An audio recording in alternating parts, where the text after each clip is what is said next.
Well, it's a big day for Austinites. It's a big day for Texans. We're talking about Lyndon B. Johnson. We love him. Awesome president. We've got the LBJ Library, and that's where we are today for a new movie HBO's putting on called All the Way. We're going to be chatting with the star-studded cast. We've got Bryan, Cranston, Anthony Mackie, and this film is very important, and I think you're going to like it. Let's have a listen to what they have to say.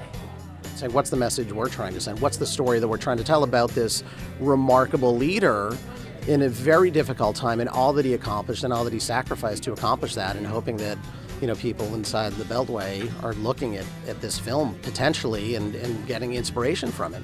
The play was running. Yeah, it was running in Boston before it went to Broadway, and we read the script, and we met with Bryan, and we met with Robert, and we just loved it. And our boss Steven, he loved it too, and obviously he loved historical films and historical stories, and we sent it to HBO and sat down with them. They loved it too. They read it before they saw it. We ended up bringing them to the premiere of the Broadway play. They fell in love with it, and then we brought Jay Roach into it, who obviously has a lot of success at HBO, having done Recount and Game Change. And part of doing these historical films, you want to get a sense of place, a sense of authenticity, and there were actually a few very inspirational things happened to us when we were in the library here, just hearing some of the phone calls and wanting to capture some of the spirit of LBJ and Lady Bird especially as well. When I came here, Mark Updegrove, the president of the library, opened the doors, and he literally said, look, I'm going to keep a security guard with you. I know you have a lot of research, so I'm not going to step on you. You go do what you need to do. And I was the only one in the library for hours after it was closed. And absorbing everything that was going on and learning the life of Lyndon Johnson, from when he was born to when he passed away. So this is a great library, and I encourage people to come take a look at it and see the homegrown boy done well.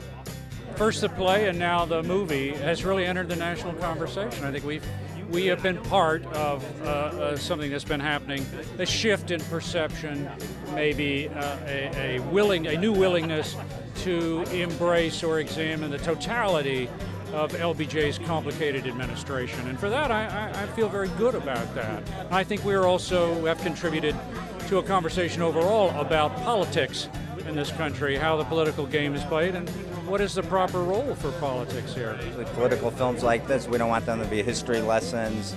We don't want them to feel like homework. We want them to be entertaining films that resonate with what's going on today. And when you look at this movie, you look at how much polarity there was between the different factions, the Dixiecrats, what President Johnson was trying to do in cooperation with Martin Luther King, the bond that they forged, the partnership that they forged, the fact that they had to do a dance to see if they could trust each other. That's what the movie's about, but we need more of that today. It's like, Bryan Cranston is good in this role. He was on Broadway, he won Tonys, don't mess it up. So that was my biggest thing, is just trying to hold it together and represent the other side of the story. I feel like when you look at America in 1963, 1964, we were a very separate, segregated society, and this is the first step in the phase of what we know now as America.